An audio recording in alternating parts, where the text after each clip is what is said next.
महासंघ सचिव अग्नि पौडेलज्यूलाई पनि विशिष्ट अतिथि आसन ग्रहण गरिदिनु हुनका लागि स्टेजमा आएर आसन ग्रहण गरिदिनु हुनका लागि म हार्दिक अनुरोध गर्दछु। यसैगरी हामीहरूलाई हरेक कुरामा कानुनी प्रक्रियामा अगाडि बढाउन, कानुनी प्रक्रिया सिकाएर हामीहरूको समूहलाई अहिले यस ठाउँसम्म पुर्याउन सहयोग गर्नुहुने सब डिभिजन 1 का हाकिम मोहम्मद अलाउद्दिन ज्यूलाई विशिष्ट अतिथिको आसन ग्रहण गरिदिनु हुनका लागि म हार्दिक अनुरोध गर्दछु। यसैगरी जिल्ला महासंघ सदस्य तथा नगर महासंघ अध्यक्ष आदरणीय दाई रविन्द्र कुमार राई ज्यूलाई विशिष्ट अतिथि आसन ग्रहण गरिदिनु हुनका लागि म हार्दिक अनुरोध गर्दछु।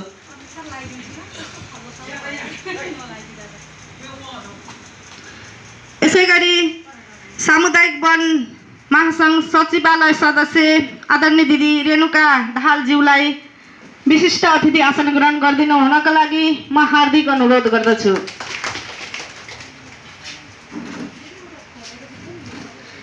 यसैगरी सब डिभिजन 1 वन रक्षक निर्मल चौधरी ज्यूलाई अतिथि आसन ग्रहण गरिदिनु हुनका लागि म हार्दिक अनुरोध गर्दछु। स्टेजमा आएर अतिथि आसन ग्रहण गरिदिनु हुनका लागि म हार्दिक अनुरोध गर्दछु। यसैगरी वन रक्षक गणेश प्रसाद दाहाल ज्यूलाई पनि अतिथि आसन ग्रहण गरिदिनु हुनका लागि म हार्दिक अनुरोध गर्दछु। यसैगरी आजको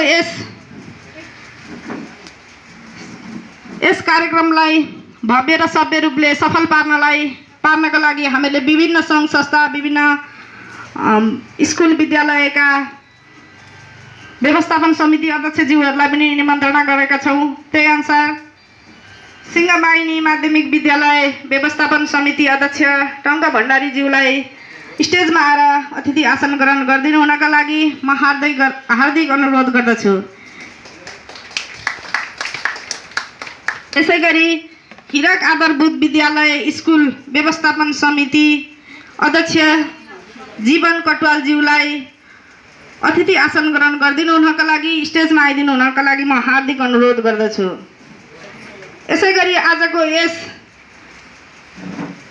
सामुदायिक वनको 10औं साधारण सभाको माइन्युट लेखन समितिका संयोजक उमेश कुमार खड्का ज्यूलाई पनि अतिथि आसन ग्रहण गरिदिनु हुनका लागि म हार्दिक अनुरोध गर्दछु।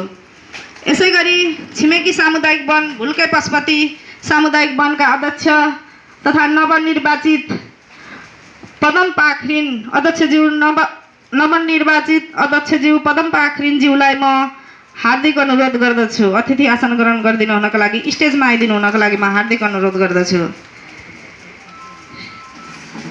यसैगरी स्थानीय समाजसेवी सामुदायिक सिकाइ केन्द्र का अध्यक्ष गोविन्द कटवालज्यू आदरणीय दाईलाई स्टेजमा आएर अतिथि आसन ग्रहण गरिदिनु हुनका लागि म हार्दिक अनुरोध गर्दछु। यसैगरी स्थानीय समाजसेवी आदरणीय दाई प्रेम ढकालज्यूलाई अतिथि आसन ग्रहण गरिदिनु हुनका लागि म हार्दिक अनुरोध गर्दछु। यसैगरी समाजसेवी आदरणीय दाई वीरबहादुर बस्नेतज्यूलाई स्टेजमा आएर अतिथि आसन ग्रहण गरिदिनु हुनका लागि म हार्दिक अनुरोध गर्दछु।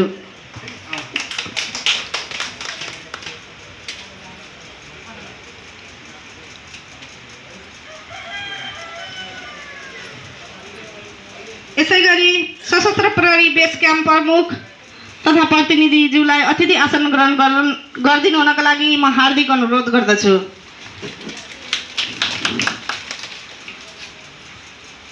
यसैगरी स्थानीय समाजसेवी बालकुमार मगरज्यूलाई अतिथि आसन ग्रहण गरिदिनु हुनका लागि म हार्दिक अनुरोध गर्दछु। यसैगरी स्थानीय समाजसेवी वीरबहादुर राईज्यूलाई अतिथि आसन ग्रहण गरिदिनु हुनका लागि म हार्दिक अनुरोध गर्दछु। यसैगरी स्थानीय समाजसेवी अग्रज महिला इन्द्रा माया काङबाज्यूलाई अतिथि आसन ग्रहण गरिदिनु हुनका लागि म स्टेजमा निम्त्याउन चाहन्छु। यसैगरी स्थानीय समाजसेवी सुमन उनेमज्यूलाई अतिथि आसन ग्रहण गरिदिनु हुनका लागि म हार्दिक अनुरोध गर्दछु। यसैगरी यस पशुपति सामुदायिक वनका हरेक कामहरूमा सरसल्लाह दिएर हामीलाई अगाडि बढाउनु हुने सल्लाहकार समिति संयोजक रामचन्द्र सुब्बाज्यूलाई अतिथि आसन ग्रहण गरिदिनु हुनका लागि म हार्दिक अनुरोध गर्दछु। यसैगरी सदस्य रमेश कुमार राईज्यूलाई अतिथि आसन ग्रहण गरिदिनु हुनका लागि म हार्दिक अनुरोध गर्दछु। यसैगरी सल्लाहकार समिति सदस्य बलभद्र चौलागाईज्यूलाई अतिथि आसन ग्रहण गरिदिनु हुनका लागि म हार्दिक अनुरोध गर्दछु।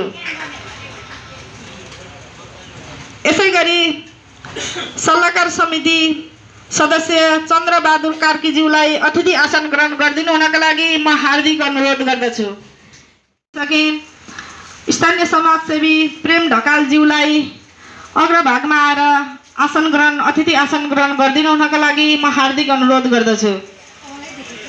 यसैगरी लेखा समिति सदस्य अनन्त पाण्डेज्यूलाई अतिथि आसन ग्रहण गरिदिनु हुनका लागि अग्रभागमा आएर अतिथि आसन ग्रहण गरिदिनु हुनका लागि हार्दिक अनुरोध गर्दछु।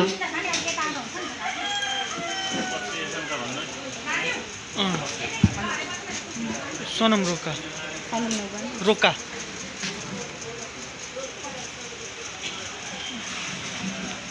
यसैगरी हामी माझ पत्रकार भाइ उपस्थित भइसक्नु भएको छ। पथरी एफएमका सोनम रोकाज्यूलाई पनि अतिथि आसन ग्रहण गरिदिनु हुनका लागि म हार्दिक अनुरोध गर्दछु।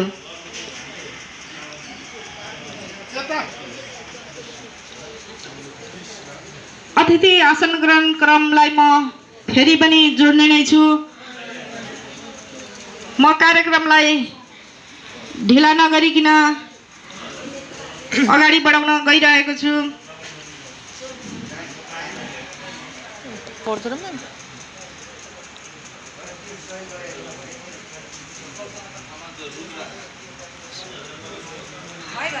कार्यक्रमलाई अगाडि बढाउने क्रममा हामीहरूले जुनसुकै कार्यक्रम गर्दा पनि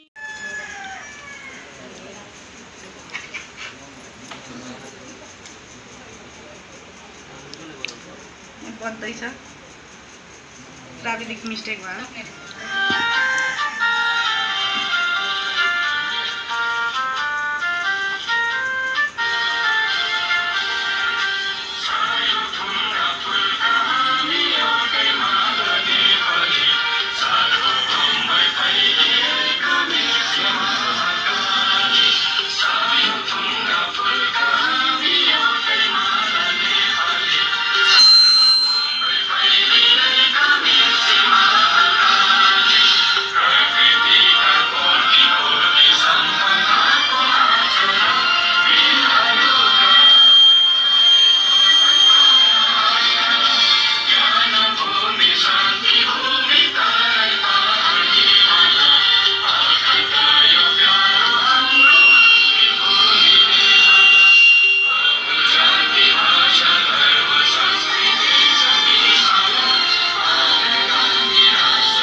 गर्दछु। यसैगरी म कार्यक्रमलाई उद्घाटनतिर जोड्न गइरहेको छु। कार्यक्रम उद्घाटन गरिदिनु हुनका लागि आजका प्रमुख अतिथि पथरी शनिश्चरी नगरपालिका प्रमुख आदरणीय मेयर साहब दिलीप कुमार राईज्यूलाई ब्यानर अवनरण गरेर तथा बिरुवामा पानी लगाएर दीप प्रज्वलन गरेर साथै अतिथिज्यूहरूलाई पनि उद्घाटन सत्रमा सरिक भइदिनु हुनका लागि म हार्दिक अनुरोध गर्दछु।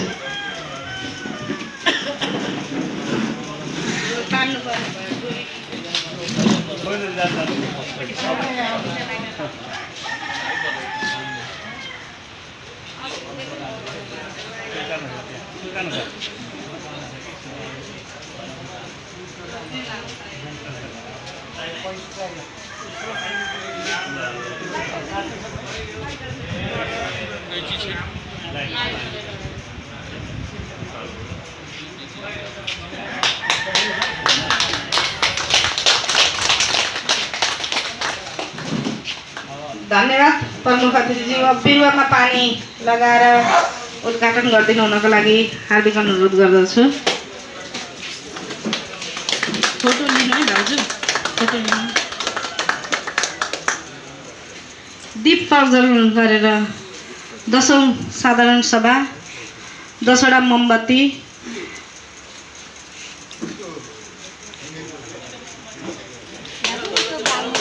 सब डिभिजन वनका हाकिम साहब अगाडि आइदिनु हुन। प्रदेश महासंघ सचिव अग्नि पौडेलज्यू, सबैजनाले ताली बजाएर स्वागत गरिदिनु हुनका लागि म हार्दिक अनुरोध गर्दछु।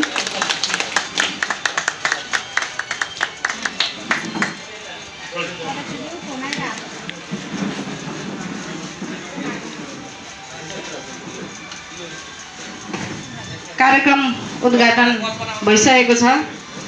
अब हाम्रा अतिथिज्यूहरूलाई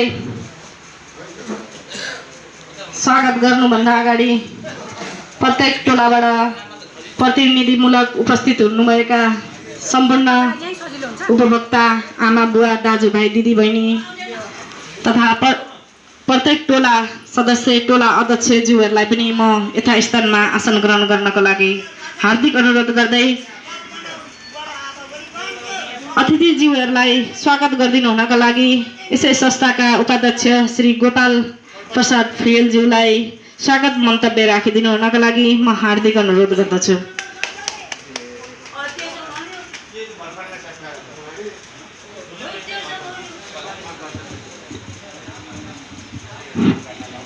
धन्यवाद।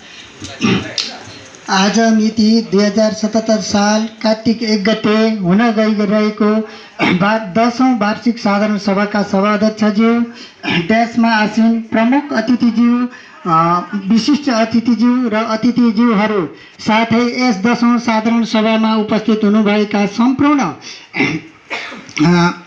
सुरक्षा निकायका प्रमुखज्यूहरू, पत्रकार मित्रहरू र छिमेकी सामुदायिक वनका पदाधिकारीज्यूहरू, साथै विद्यालयबाट पाल्नुभएका सम्पूर्ण विद्यालयका प्रमुखज्यूहरू, साथै हाम्रो 10औं साधारण सभालाई सफल पारिदिनु हुनका लागि उपस्थित हुनुभएका सम्पूर्ण आमा बुबा दाजुभाइ दिदीबहिनीहरूमा श्री पशुपति सामुदायिक वनको उपाध्यक्षको तर्फबाट र मेरो व्यक्तिगत तर्फबाट हरित अभिवादन।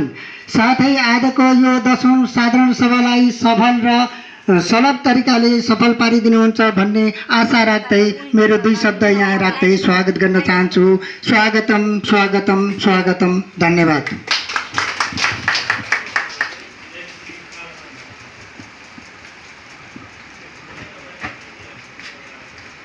यसै गरी आजको हाम्रो कार्यक्रम साह्रै नै छोटो हुनेछ, किनभने हामीले गत वर्ष जस्तो कोरोना। यसै गरी म कार्यक्रमलाई फेरि पनि अतिथि आसन ग्रहण क्रममा जोड्न गइरहेको छु। वडा नम्बर 9 का वडा सदस्य कुरुक्षेत्र नेपालज्यूलाई अतिथि आसन ग्रहण गरिदिनु हुनका लागि म हार्दिक अनुरोध गर्दछु।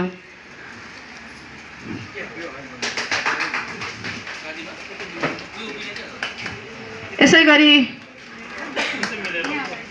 आज हामी गत वर्ष झै हामीले प्रत्येक वर्ष गरिबी न्यूनीकरण अन्तर्गतको कार्यक्रममा बालबालिकाहरूलाई ब्याग कपीहरू दिएर तथा गरिबी न्यूनीकरण अन्तर्गत विभिन्न कार्यक्रम गर्ने गरेका थियौँ। यसबार कोभिड-19 कोरोनाका कारणले हामीले ती सबै कार्यक्रमहरू सफल गर्न सकेनौँ, तथापि पनि कार्यक्रम गरेका थियौँ र पनि हामीले गर्न सकेनौँ। यसको लागि सम्पूर्णमा म यहाँ जानकारी गराउन चाहन्छु। हाम्रो पूर्व निर्धारित कार्यक्रम भइसकेकोले गर्दाखेरि हामीले कार्यक्रम गर्नु नै पर्ने थियो। आफ्नो समूहको विभिन्न समस्याका बावजुद पनि कार्यक्रम साधारण सभा नगरिकन अबको कार्ययोजना अगाडि नबढ्ने भएकाले गर्दाखेरि हामीले थोरै समुदायमा पनि कार्यक्रम सफल गर्ने भनेर आज यस कार्यक्रम सुरु गरेका छौँ। यस कार्यक्रम हामी साह्रै छोटो छरितो गर्नेछौँ। यसमा म छिमेकी सामुदायिक वनका तर्फबाट शुभकामना मन्तव्य राखिदिनु हुनका लागि यसै हामीसँगै जोडिएको छिमेकी सामुदायिक वन भुल्के पशुपति सामुदायिक वनका नवनिर्वाचित अध्यक्ष पदम बाख्रिनज्यूलाई आफ्नो शुभकामना मन्तव्य छोटो शुभकामना मन्तव्य राखिदिनु हुनका लागि म हार्दिक अनुरोध गर्दछु।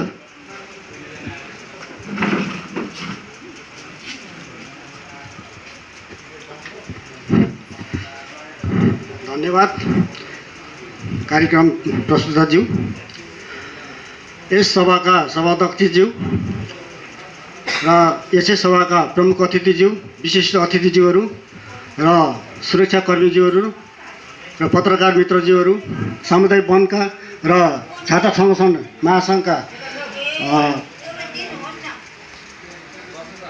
सबै सम्पूर्ण अतिथिज्यूहरू लगायत यहाँ उपस्थित हुनुभएको पशुपति सामुदायिक वन उपभोक्ताका कार्य समितिज्यूहरू र टोलबाट छनौट भएर एउटा प्रतिनिधित्व गर्नु पाल्नुभएका टोल संयोजकज्यूहरू र विभिन्न सङ्घ संस्थाबाट पाल्नुभएका वातावरण तथा संरक्षण विषयमा चासो राख्ने हुने महानुभावहरू र दाजुभाइ तथा दिदीबहिनीहरूमा सम्पूर्णमा भुल्के पशुपति सामुदायिक वन उपभोक्ताको समूहबाट एकमुष्ट नमस्कार अभिवादन स्वागत गर्न चाहन्छु। वास्तवमा सामुदायिक वन भनेको अति अमूल्य चिज रहेछ भन्ने कुरा अहिले हामी मनन गर्दैछौँ। सामुदायिक वन भनेको हामी नरहे पनि सामुदायिक वन रहन्छ, तर सामुदायिक वन रहेन भने हामी रहँदैनौँ। त्यस कारणले गर्दाखेरि हाम्रो यो पशुपति र भुल्के पशुपति सामुदायिक वनको क्षेत्रभित्र विभिन्न अतिक्रमण उपभोक्ताहरू बसोबास गर्दै आइराख्नु भएको छ। त्यस्तो अवस्थाको विभिन्न उपभोक्ताहरूलाई उहाँहरूलाई सीमित रूपमा राख्नका लागि विभिन्न स्थानीय सरकारदेखि लिएर बुद्धिजीवी र समाजसेवीहरूलाई म एउटा अपिल गर्न चाहन्छु। वास्तवमा उहाँहरूलाई चाहिँ एउटा क्राइटेरिया राखेर तोकेर र एउटा सीमित ठाउँमा राखेर उनीहरूलाई एउटा व्यवस्थित गर्नु सक्यो भने सामुदायिक वनको संरक्षण हुनसक्छ। यदि सामुदायिक वनको अध्यक्ष र कार्य समितिले मात्रै यो संरक्षण गर्छ भनेर तपाईँहरूले चाहिँ विश्वास नगर्नु होला, किनभने सबैको साथ र सहयोग पायो भने मात्रै यो सम्पन्न हुनसक्छ र भविष्यमा सामुदायिक वनको नाम पनि रहन सक्छ। त्यस कारणले गर्दाखेरि अब हाम्रै सामुदायिक वन भनौँ या पशुपति सामुदायिक वन भनौँ, दुईवटा सामुदायिक वन हामी हरेक कुरामा चाहिँ समन्वय गरेर सरसल्लाह गरेर साँच्चै भनौँ भन्दा त हाम्रो कार्यालय पनि एउटै छ, कार्यविधिहरू पनि एउटै छ। विगतमा हामी जन्मथलो एउटै भए पनि अहिले विगत 7-8 वर्षदेखि यता हामीहरू कर्मथलोहरूकै बन्दै गएको हुनाले विभिन्न कार्यक्रमहरू अलग गर्नुपर्ने भएको हुनाले अब यस्तै विशेषताहरू रहन्छ। त्यस कारणले गर्दाखेरि आदरणीय सामुदायिक प्रेमीहरू, म यो पशुपति सामुदायिक वनको हरेक क्षेत्र जस्तै अहिले मुद्दा केही कुरा चाहिँ चित्त बुझेन भने हाम्रो चाहिँ समूहको अलिकति बुद्धिजीवी सर्कलका व्यक्तिहरू चाहिँ के गर्नुहुन्छ भने सिधै गएर चाहिँ अख्तियारमा मुद्दा हालिहाल्ने। मुद्दा हाल्दाखेरि के फाइदा हुन्छ के अरे बेफाइदा हुन्छ भन्ने कुरा तपाईँहरूले बुझ्नु जरुरी छ। सबै सामुदायिक वनमा अहिले मुद्दाको खेल खेलिराखेका छ। अब उदाहरणको लागि भन्नुपर्दा मोरङकै सबैभन्दा ठुलो क्षेत्रफल ओगटेको ग्रामीण सुधार सामुदायिक वन अहिले 3 वर्षदेखि चाहिँ नै साधारण सभा गर्नु सकेका छैन। साधारण सभा त गर्नु सकेका छ, तर त्यसको चाहिँ आय स्रोतहरू वार्षिक रूपमा तपाईँको 3 करोडभन्दा माथि चाहिँ नै आय स्रोत बटुल्ने सामुदायिक वन हाल अहिले 3 वर्षदेखि चाहिँ विगत 3 वर्षदेखि चाहिँ अब बिक्री बट्टा गर्नु सकेका छैन, केही गर्नु सकेका छैन, आय स्रोत बन्नु सकेका छैन। त्यसै कारणले गर्दाखेरि फाइदा कसलाई भयो घाटा कसलाई भयो भन्ने कुरा चाहिँ तपाईँहरूले बुझ्नुपर्ने जरुरी हुन्छ। तसर्थ यो अहिले पशुपति सामुदायिक वनको आर्थिक आय व्यय तपाईँहरूले सम्पन्न गर्नका लागि म सामुदायिक छिमेकी सामुदायिक वनको तर्फबाट म अपिल पनि गर्न चाहन्छु। यहाँ तपाईँहरूलाई चित्त नबुझेको कुरा बन्द सत्रमा कुस्ती खेल्नुहोस् बढु होइन, झगडा गर्नुहोस्, मन के अरे चित्त नबुझेको कुरा यहाँ फेस टु फेस गर्नुहोस्। यहाँ हरेक कुराको सामना गर्न सकिन्छ, जहाँ समस्या त्यहाँ उपाय भन्ने कुरा तपाईँ हामीलाई अवगत छ। त्यस कारणले गर्दाखेरि हरेक कुराको सामना गर्नको लागि यहीँ गर्ने हो। तपाईँहरूले चाहिँ अडिट प्रतिवेदन हेर्नुभएको छ, अहिले बुकलेट पढ्दै हुनुहुन्छ। यसमा चित्त नबुझेको कुराहरू बन्द सत्रमै गर्ने हो र यदि उहाँहरूले गलत गर्नुभएको छ भनेदेखि तपाईँहरूले यहीँ चाहिँ फेस टु फेस गरेर चाहिँ यो चाहिँ फल्ला कामको लागि चाहिँ तपाईँहरूले किन यस्तो गर्नुभयो र यहाँले चाहिँ अब प्रस्तावित कार्ययोजना अनुसार चाहिँ यहाँ भएन भन्ने कुरा चाहिँ यहीँ गर्ने हो र त्यसलाई सच्याउने हो। तर अख्तियारमा गएर कुनै केही उपलब्धि पाउला भन्ने होइन, हामीलाई घाटा हुन्छ। एक साल चाहिँ कटान मुसान रोकिदियो भने वार्षिक रूपमा हाम्रो चाहिँ अब 15-20 लाख रुपियाँ सम्झि कति 30-40 लाख रुपियाँ चाहिँ हामीलाई घाटा हुन्छ। घाटा कसलाई भयो त? हामी उपभोक्तालाई नै घाटा भयो होइन र? त्यस कारणले गर्दाखेरि यो साधारण सभालाई धेरै नबोल्नु होला। यो साधारण सभालाई सभ्य भव्य बनाइदिनु हुन म मेरो भुल्के पशुपति समुदायको तर्फबाट उत्तर प्रगति र शुभकामना दिँदै पशुपति समुदाय वनको जहिले पनि भुल्के पशुपतिको तर्फबाट जय होस् जय होस् जय होस् भन्दै मेरो 2 शब्द यही बन्द गर्न अन्त्य गर्न चाहन्छु। धन्यवाद, नमस्कार।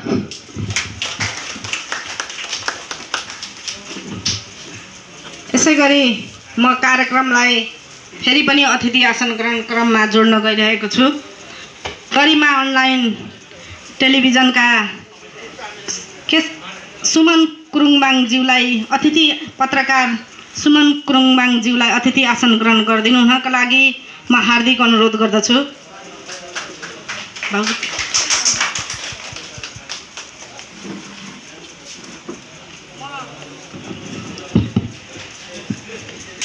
म कार्यक्रमलाई फेरि पनि शुभकामना मन्तव्यतिर जोड्न गइरहेको छु।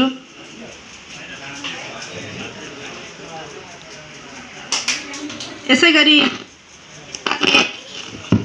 स्थानीय समाजसेवी तथा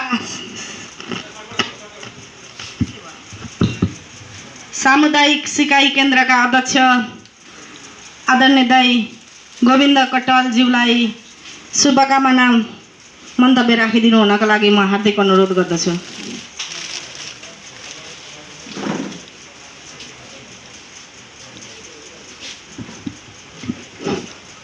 धन्यवाद। यस पशुपति सामुदायिक सिकाइ केन्द्र पशुपति सामुदायिक वन उपभोक्ता समूहको 10औं साधारण सभामा उपस्थित हुनुभएका सम्पूर्ण यस सामुदायिक वनमा आबद्ध सबै सदस्यहरू कामना मन्तव्य राखिसक्नु भएको छ। यसै गरी म कार्यक्रमलाई कति पनि ढिला गर्दिन। हामीमाझ सबैलाई थाहा छ कोरोना भाइरसको जोखिम छ भन्ने कुरा। यसले गर्दाखेरि म कार्यक्रमलाई फेरि शुभकामना मन्तव्यतिर नै जोड्न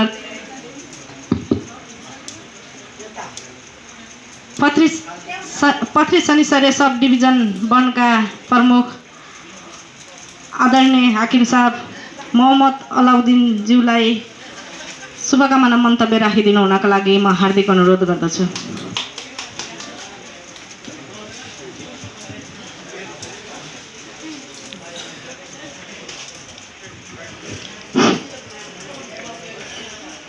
यस 10औं साधारण सभाका प्रमुख अतिथिज्यू, प्रदेश स्थानीय एवं जिल्ला सामुदायिक वन उपभोक्ता महासङ्घका प्रतिनिधिज्यूहरू, पत्रकारज्यूहरू, विभिन्न विद्यालयबाट आउनुभएका शिक्षक मित्रहरू, उपस्थित यस पशुपति सामुदायिक वन उपभोक्ता समूहका आमा बुवा, महिला दिदीबहिनीहरू, दाजुहरू, स्थानीय छिमेकी सामुदायिक वन उपभोक्ता समूहका प्रतिनिधिज्यूहरू, यस पशुपति सामुदायिक वन उपभोक्ता समूहको यो 10औं साधारण सभाको सफलताको लागि म शुभकामना व्यक्त गर्न चाहन्छु। प्रत्येक सामुदायिक वन उपभोक्ता समूहले चालू आर्थिक वर्षमा के काम गरिने हो त्यसको खुल्लाको लागि अनुमतिको लागि त्यो कार्यक्रमहरूको साधारण सभाबाट अनुमोदन गरेको हुनुपर्छ। यो सामुदायिक वन विकास मार्गदर्शनले भनेको आधारबाट प्रत्येक सामुदायिक वनले कमसे कम वर्षको एक पटक साधारण सभा गरेको हुनुपर्छ, नियमित साधारण सभा। र यो साधारण सभामा तपाईहरूले जे जस्तो यहाँ योजनाहरू बनाउनु भएको छ त्यो एकदम सकारात्मक मैले महसुस गरेको छु। मैले देखेँ, बुदागत रूपमा अहिले भर्खर देखेँ। ठिक छ, केही कुरा यसमा थपघट गर्नुपर्ने हुन्छ र केही छिनपछि म यसमा चाहिँ म जानकारी गराउनेछु। र अहिले खास गरेर यो सामुदायिक वनमा अथवा साझेदारी वनमा अथवा कुनै पनि राष्ट्रिय वनमा नेपाल सरकारले सङ्घीय सरकारबाट वैज्ञानिक वन व्यवस्थापन कार्यविधि 2071 अनुसार जुन यो वैज्ञानिक वन व्यवस्थापनको पद्धति बमोजिम कटान मुछान अथवा वन व्यवस्थापनको कार्यक्रम सुरु भएको छ देशभरि। अहिले तपाईँ हामीले आफ्नो आफ्नो मोबाइलमा अथवा पत्रिकामा कुनै न कुनै विद्वान मित्रहरूले कुनै न कुनै एउटा स्ट्याटस लेखेकै हुनुपर्छ र त्यो स्ट्याटससँग केही कुरा म राख्न चाहन्छु यो साधारण सभामा। दिगो वन व्यवस्थापन अथवा वैज्ञानिक वन व्यवस्थापन पद्धति यो फरक विषय हुन् कि एउटै हुन् त्यो हामी बुझ्नुपर्छ। किनभने हामी यहाँ जतिजना आएका छौँ कुनै न कुनै टोलबाट हामी बौद्धिक सर्कलको मान्छे, बुझ्ने खालको मान्छे हामी आएका छौँ र हामी नै अन्यलको विषयमा कसैले मेरो कान लगिसकेको छ, कागले कान लग्यो, त्यही कागको पछाडि कुदेर कदापि राम्रो हुन्न। त्यसकारण मैले यो दिगो वन व्यवस्थापन र यो वैज्ञानिक वन व्यवस्थापन पद्धतिमा के फरक छ, यो लागू गर्दा राम्रो नराम्रो के छ, यसमा म अलिकति प्रश्न गर्न चाहन्छु बुदागत रूपमा। र सर्वप्रथम वन व्यवस्थापन भनेको के हो यो कुरा बुझ्नुपर्छ र मलाई लाग्दैन कि यो कुरा भन्नै पर्छ। किनभने हामीले जुन स्ट्याटस पत्रिकामा पढेका छौँ यही हलमा मैले 2 खेप चाहिँ यहाँको पशुपति सामुदायिक वन उपभोक्ता समूहको धेरैजना मान्छेको उपस्थितिमा मैले चाहिँ यहाँ प्रस्ताएको थिएँ र एक दिने कार्यक्रम राख्न लगाएको थिएँ यहाँहरूको पशुपति सामुदायिक यही कोठा हो। तर पनि यो साधारण सभा भएको हैसियतले मैले सर्वप्रथम वन व्यवस्थापन भन्नाले के हो हामी बुझौँ। त्यसमा 3वटा बुँदा छन्, संरक्षण, संवर्धन र सदुपयोग। सदुपयोग भनेको वन पैदावार घाँसदाउरा जे जति उत्पादन हुन्छ वनबाट त्यो हामी उपयोग गर्नु हो, त्यो सदुपयोग बुझौँ हामी एउटै बुँदागत रूपमा। र संरक्षण भनेको वन अतिक्रमणबाट अथवा काठ तस्करबाट अथवा गाईबस्तुबाट अथवा वन डढेलोबाट जुन एक्टिभिटिज अथवा क्रियाकलाप हामी वनभित्र गर्छौँ त्यो नै वन संवर्धनको काम हो।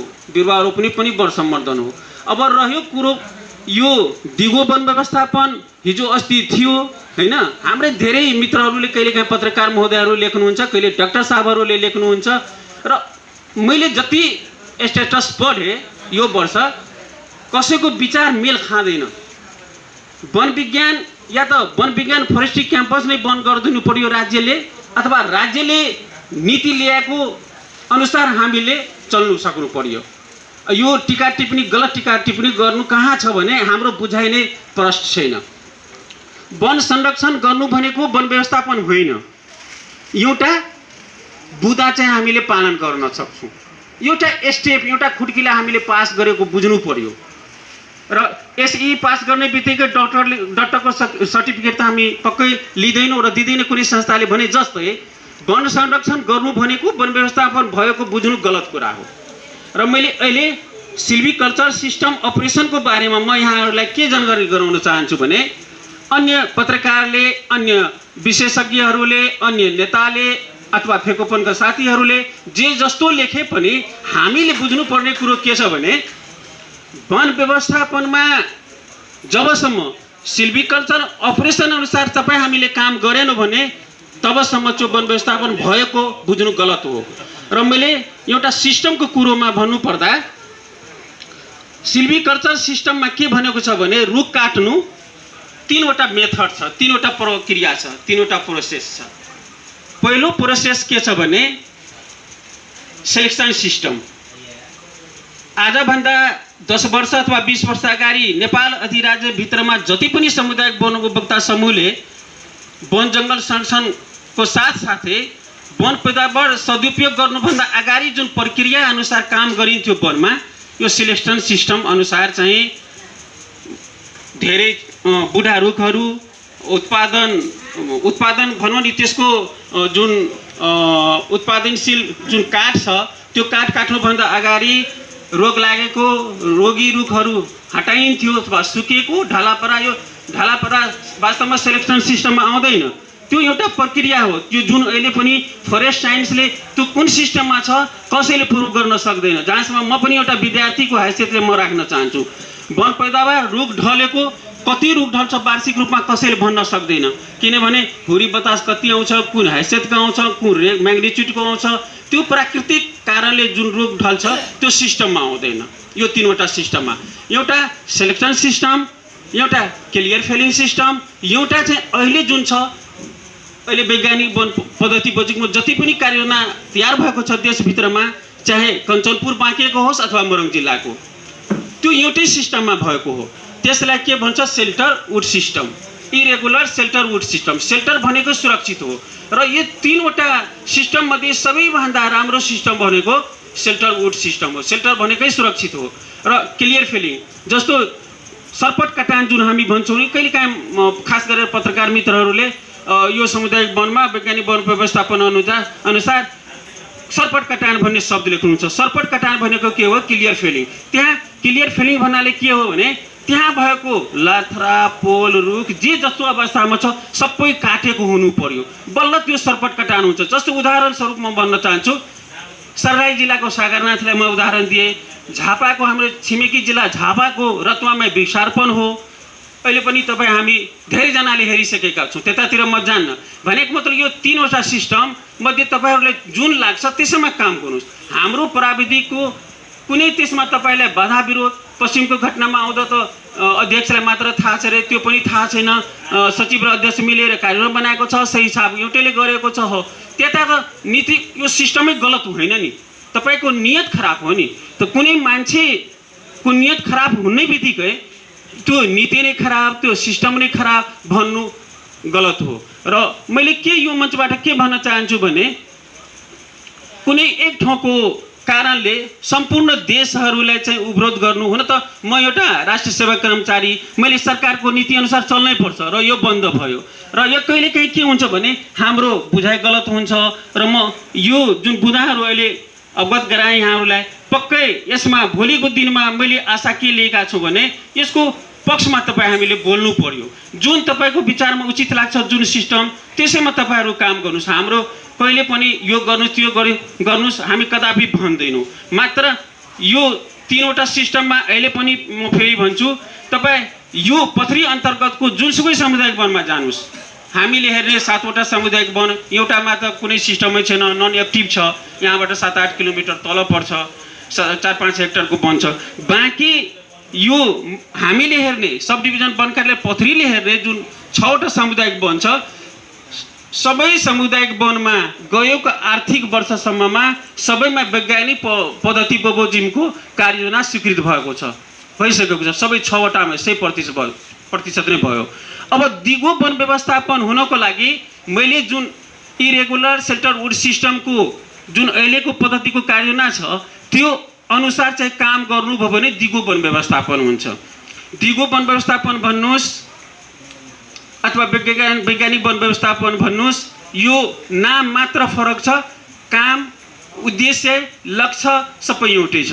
त्यसकारणले हिजोको दिनमा दिगो वन व्यवस्थापन भन्ने थियो, अहिले वैज्ञानिक वन व्यवस्थापन, यो नाम मात्र चेन्ज गर्यो। र मैले अझै पनि त्यसमा के थप्न चाहन्छु भने यो वैज्ञानिक वन व्यवस्थापन सिस्टम किन भनियो त? यसमा केही कारण पक्कै छ नि। यसमा के खास कारण के छ भने दिगो वन व्यवस्थापन मैले भने नि 20-25 वर्ष अगाडिदेखि जुन सामुदायिक वनहरूमा यो सेलेक्सन सिस्टम अनुसारको जुन कार्ययोजना कार्यान्वयन गर्यौँ हामीले, त्यसमा वन सम्वर्धनको काम यो त्यो गर्ने भनेर कदापि छैन। ओपन जे पनि गर्नुहोस् अथवा नगर्नुहोस्, जे गरियो त्यही ठिक छ। तर यो अहिलेको वैज्ञानिक वन व्यवस्थापन भनेको किन राख्यो भन्दाखेरि हामीले यो काम गरे बापत यो काम गरेकै हुनु पर्यो। जस्तो हामीले रुख काट्यो, छपान गर्नुभन्दा अगाडि एउटा प्राविधिकले रेन्जर अथवा हाम्रो साथीहरू पनि यहाँ आउनुभएको छ, वनरक्षक साथीहरू वा रेन्जर साथीहरू फरेस्टर होला, कमसेकम 1 हप्ता त तपाईँको रुख कटान हुनुभन्दा अगाडि त्यो छपानको सिलसिलामा काम गर्नुपर्ने हुन्छ। यो बन्द भयो भने त हामीले झन् आराम हुने हो कि भन्ने लाग्दैछ मनमा। त्यस कारणले यो सिस्टमको बारेमा वाद विवाद गर्नुभन्दा हामीले प्रक्रिया बुझ्नुपर्ने हुन्छ। अहिले खास गरेर मैले अब यो पशुपति सामुदायिक वनको टोल प्रमुखहरू आउनुभएको छ, टोलका अगुवा व्यक्तिहरू आउनुभएको छ। तपाईँहरूको यो 72 घण्टाको कारणले तपाईँहरू वन पैदावार मलाई जहाँसम्म थाहा छ तपाईँहरूको वन पैदावार बिक्री वितरणबाट वञ्चित हुनुभयो। किनभने मैले सिफारिस गरिएन, डकुमेन्ट सही आएन, त्यसमा अझै पनि डकुमेन्ट्स मिलेको छैन म भन्छु। र अबको मलाई जहाँसम्म लाग्छ यो दसैँ बिदा हुनुभन्दा अगाडि कुनै न कुनै सर्कुलेसन आउनुपर्ने हो। र तपाईँहरूले यो साधारण सभाको माइन्युटमा एउटा कुरो के लेख्नुपर्ने हुन्छ भने उपभोक्तालाई वन पैदावार चाहिन्छ कि चाहिँदैन, त्यो एउटा बुदा लेख्नु होला। भनेको मतलब आन्तरिक बिक्री वितरणको लागि तपाईँहरूलाई जरुरी छ कि छैन, जबसम्म त्यो लेख्नुहुन्न तबसम्म सायद डिभिजन वन कार्यालयले अथवा मैले सिफारिस गर्न मिल्दैन वन पैदावार आन्तरिक बिक्रीको लागि। किनभने मैले एउटा मन्त्रालयबाट आएको कुनै एउटा भनौँ नि विषयवस्तु थियो र त्यो मैले पढ्दा त्यो यहाँ राखेको हुँ। र अहिले अब नेपालमा धेरैवटा सामुदायिक वन पैदावार बिक्री वितरणबाट वञ्चित हुनुहुन्छ। यो खुल्ने बित्तिकै धेरै मापदण्डहरू अझै आउँछ। उदाहरणको लागि हिजोको दिनमा हामीले के गर्थ्यौँ, झारी सफाइ अथवा जुन युनिटबाट जुन कुपबाट हामीले वन पैदावार काटिन्थ्यो त्यो झारी सफाइ छ कि छैन,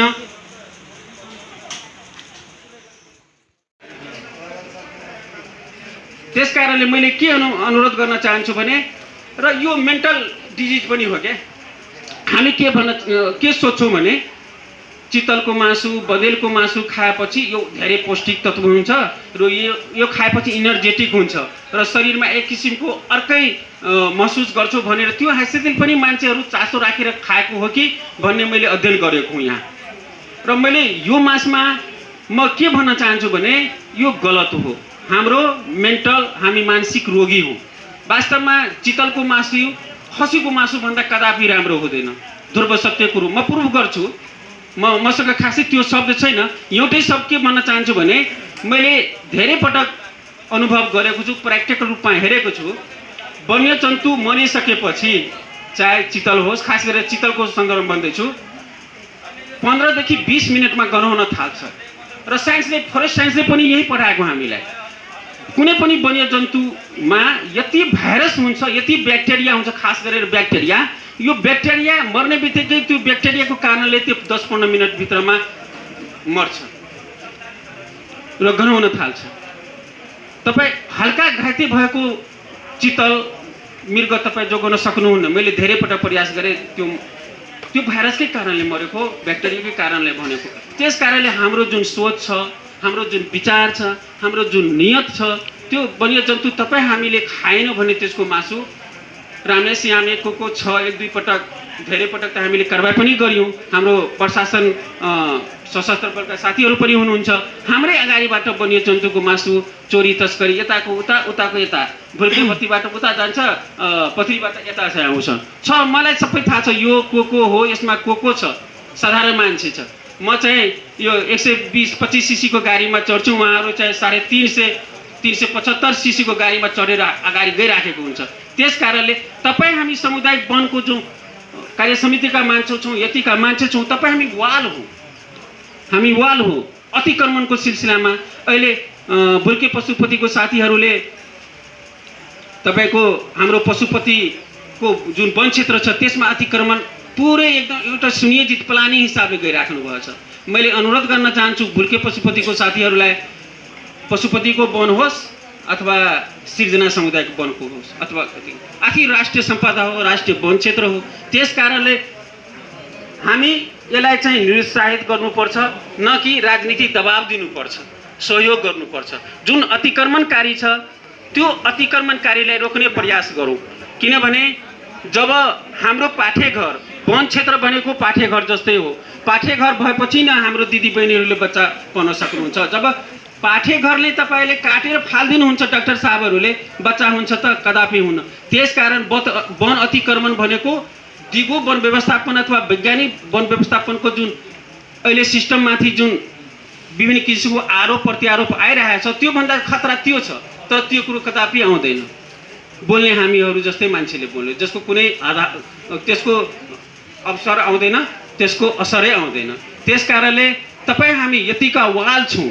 कहिलेकाहीँ मैले सचिवज्यूलाई बोलाउँछु, तपाईँहरू मात्र आउनुहुन्छ वन जङ्गल संरक्षणमा, तपाईँको 1000 घरधुरी छन्, एकजना ल 200 घरधुरी मात्र एक्टिभ हुनुहुन्छ, सक्रिय हुनुहुन्छ भने 200 उपभोक्ता आयो भने के हाम्रो वन जङ्गल संरक्षण हुँदैन? 10औं नियमित वार्षिक साधारण सभा सफल रहोस्, शुभकामना व्यक्त गर्न चाहन्छु। मैले यहाँको समय पटक्कै लिन चाहन्न कि हामी खुल्ला सत्रमा नै लामो समयसम्म अलमल गरिसकेका छौँ। बन्द सत्र यहाँको बाँकी नै रहेको छ। हामीले सामुदायिक वनको सन्दर्भमा वा नेपालमा अहिलेसम्म प्रयोगमा आएको सबै खाले वनहरूको सन्दर्भमा साथीहरूले विस्तृत रूपमा चर्चा गरिसक्नु भएको छ र यी सबै खाले वनहरूको सन्दर्भमा नेपाली जनताले बिहोरेको, राज्यले नीतिगत रूपमा अघि सारेका ऐन नियमहरू हामीले आज यो वार्षिक साधारण सभामा सुन्न पायौँ, बुझ्न पायौँ। म उहाँहरूलाई धेरै धेरै धन्यवाद भन्न चाहन्छु। यो महत्त्वपूर्ण कार्यक्रम हामीले गर्दै गर्दाखेरि हामी कोभिड-19 कोरोनाको सङ्क्रमणकालीन अवस्थामा रहेको छौँ। सङ्घीय सरकारको तर्फबाट, प्रदेश सरकारको तर्फबाट अनि स्थानीय पालिकाहरूको तर्फबाट पनि संयुक्त रूपमा नै हामीहरूले ठुलो भेलाहरू आयोजना नगर्ने भनेर भनेका छौँ। तर बाध्यात्मक परिस्थितिको सामु कार्यक्रमहरूको आयोजना गर्नुपर्छ। यहाँहरूले निम्तो गर्नुहुन्छ, हाम्रो पनि उपस्थिति रहेको छ। मैले यो कुरा उठाउँदै गरेको किन भन्नुहुन्छ भने आजभन्दा झन्डै 1 वर्ष अगाडिबाट विश्वमा कोरोनाले आफ्नो विस्तार गर्यो, आफ्नो क्षमतालाई, आफ्नो शक्तिलाई विस्तार गर्यो। हामी सबैजनालाई थाहा छ, चीनको वुहान भन्ने प्रान्तबाट सुरु भएको विश्वलाई अक्रान्त बनाउन सफल भयो। त्यति शक्तिशाली कोरोना हाम्रो सामुन्ने अझै पनि छ। र यो सँगसँगै जोड्न खोजेको कुरा के हो भन्नुहुन्छ भने वास्तवमा हामी शुक्रबारको दिन कार्यपालिकाको मिटिङ बस्दै थियौँ। कार्यपालिकाको मिटिङ बसेको दिन हाम्रो नगरपालिकाभित्र सङ्क्रमितको सङ्ख्या कति छ भनेर तथ्याङ्क सङ्कलन गर्ने हामीले काम गऱ्यौँ। त्यो दिन हाम्रो नगरपालिकाभित्र 72 जना पुगेको थियो। आज शनिबार आइपुग्दाखेरि शुक्रबार बेलुकासम्ममा आएको रिपोर्ट र शनिबारको म यहाँ आउनुभन्दा अगाडिसम्म आएको रिपोर्टमा हेर्ने भनेदेखि हामी 89 जनाको सङ्ख्या हाम्रो नगरपालिकाले प्राप्त गरेको छ। यसको उचाइ, यसको विस्तार तीव्र गतिका साथ अगाडि बढेको छ। त्यसमा पनि हामी कार्यक्रममा सहभागी छौँ। त्यसले गर्दाखेरि म विनम्रतापूर्वक अनुरोध गर्न चाहन्छु र यहाँ सबैजनालाई आग्रह गर्न चाहन्छु, कोरोना भाइरसको विरुद्धमा गरिने क्रियाकलापहरू हामीहरूले मास्क अनिवार्य प्रयोग गर्ने, थोरै साथीहरूले प्रयोग गर्नुभएको छैन, सेनिटाइजर प्रयोग गर्ने, साबुन पानीले हात धुने, सामाजिक दूरी कायम राख्ने भनेका छौँ। यो हाम्रो नेपालको पथरी शनि नगरपालिका मात्रै होइन, सिङ्गो संसारले नै यो कुरा भनेको छ। हामी सङ्क्रमितको सङ्ख्या वृद्धि गर्नुको पछाडिको महत्त्वपूर्ण कारण भनेको चाहिँ हाम्रो लापरवाही नै हो। मैले यहाँलाई जानकारी गराउन चाहन्छु, करिब 700 मान्छेहरूलाई हामीले नगरपालिकाले तय गरेको क्वारेन्टाइनमा राख्यौँ। 700 मान्छेहरू क्वारेन्टाइनमा राख्दै गर्दाखेरि क्वारेन्टाइनमा बसेको मान्छे सङ्ख्यात्मक हिसाबले 16 जना मात्र सङ्क्रमित हुनुभयो। 16 जना मान्छे मात्र पोजिटिभ देखियो। 89 जनामा 16 माइनस गर्दाखेरि कति हुनुहुन्छ, त्यो अङ्क चाहिँ हामी समुदायमा छ। अब हामी समुदायले कतिमा फैलाउन सकिने हो यसको कुनै लेखाजोखा छैन। पोजिटिभ भएको मान्छेहरूलाई कुनै अस्पतालमा लगेर राखौँ भन्दाखेरि कुनै अस्पतालले राख्न सक्ने स्थिति छैन। आज तपाईँ भन्नुहोस्, हाम्रो प्रदेश नम्बर 1 को खास गरेर सुनसरी र मोरङमा भएको ठुल्ठुलो हस्पिटलहरू, बीपी कोइराला मेमोरियल, कोशी अस्पताल, नोबेल अस्पताल, विराट नर्सिङ होम लगायतका अन्य केहीहरू, यी सबै ठाउँमा आज बेड पाइँदैन। हाम्रो नगरपालिकामा एकजना मान्छेलाई बेड अनिवार्य चाहिएको छ, बेड पाउनलाई ज्यादै कठिन भइरहेछ, तर बेड व्यवस्थापन नगरिकन पनि भएको छैन। स्थिति यस्तो छ। अब हामीहरूले परीक्षण गर्ने सन्दर्भमा पनि कतिजनाले गर्ने 1600 पुग्न 2000 को सङ्ख्यामा आजको मितिसम्म हामीहरूले आज पनि हामी पिसिआर गर्दैछौँ। 2000 को सङ्ख्यामा हामीहरूले पिसिआर गर्ने काम गरिरहेछौँ। पिसिआर गर्ने सन्दर्भमा पनि हामीले हप्ता दिन 10 दिनसम्म कुर्नु परेको छ। मेसिनको अभाव छ, समयमा परिणाम दिन सक्दैन, हामीहरूलाई छटपटी छ। हामी पिसिआर दिन्छौँ अनि गाउँभरि डुल्छौँ। पिसिआर किन दिएको भन्दाखेरि चाहिँ मैले स्वाब दिनुको पछाडिको महत्त्वपूर्ण कारण के हो भनेर भन्दा म आफूले मलाई शङ्का लागेर दिएको हो नि। मलाई कतै कोरोनाले भेट्यो कि, मलाई खाकाखुकु पनि भइरहेछ, घाँटी पनि दुखिरहेछ, अलिअलि ज्वरो पनि आइरहेछ, लक्षण यस्तै हुन्छ अरे, त्यस मानेमा मेरो पनि पिसिआर लिदिनु पऱ्यो, स्वाब दिनु पऱ्यो भनेर हामीले स्वाब दिन्छौँ। स्वाब दिइसकेपछि कम्तीमा पनि त्यसको रिपोर्ट नआइन्जेलसम्म हामी सुरक्षित साथ होम क्वारेन्टाइन घरमा बस्नुपर्ने हो। तर हामीले त्यो व्यवहार गरेको छैनौँ। हामी गाउँभरि डुल्छौँ। अनि एकजना साथीको पोजिटिभ आएपछि हो हामी 10 जना बसेर छलफल गरेको थियौँ, सँगै खाजा खाएका थियौँ, एउटै मोटरसाइकलमा कुदेका थियौँ भनेर अब आत्तिन्छौँ। यस्तो अवस्था छ। यसले गर्दाखेरि चाहिँ हामीले सतर्कता नअपनाएको कारणले गर्दाखेरि नै यो परिस्थिति हामी नेपालीहरूले बिहोर्नु परेको छ। यही रेसियो चाहिँ वृद्धि हुँदै जाने हो भनेदेखि अब बाँकी टिका लाउनु 10 दिन छ। 10 दिनको भित्रमा भयावह स्थिति हाम्रो सामुन्ने छ। आज हामी 150 हामीसँग भिटिएम छ। 150 को स्वाब कलेक्सन गर्ने भनेर अहिले त्यो काम भइराखेको छ। 150 को रिपोर्ट आउँदा सङ्ख्या कति थपिएर आउने हो यसको यकिन छैन। र अन्त्यमा फेरि म विनम्रतापूर्वक यो विषयमा अनुरोध गर्न चाहन्छु, अहिले हामी कोरोनाको विरुद्धमा अपनाउनु पर्ने सतर्कताहरू के हुन् हामी सबैजनालाई थाहा छ। फेरि यो एकले अर्कोलाई भन्नु नै जरुरी छैन। त्यसलाई व्यवहारमा हामीहरूले प्रयोग गरौँ, हामी सुरक्षित रहौँ।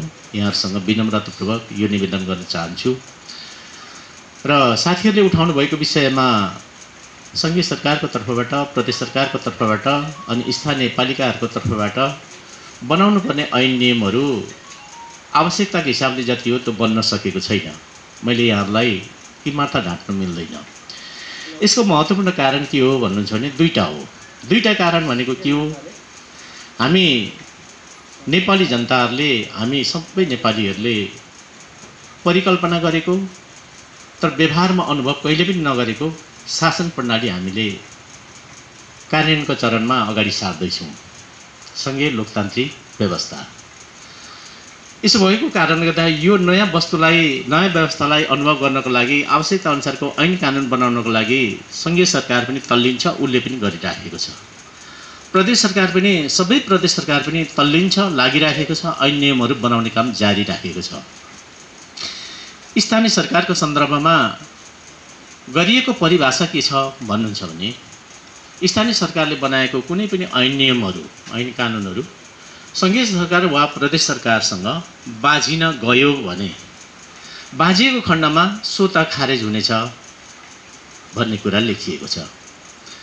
अब हामीले हतार गरेर बनाउला, बुधै पछि बाजिदेला, त्यसको अर्थ पनि भएन।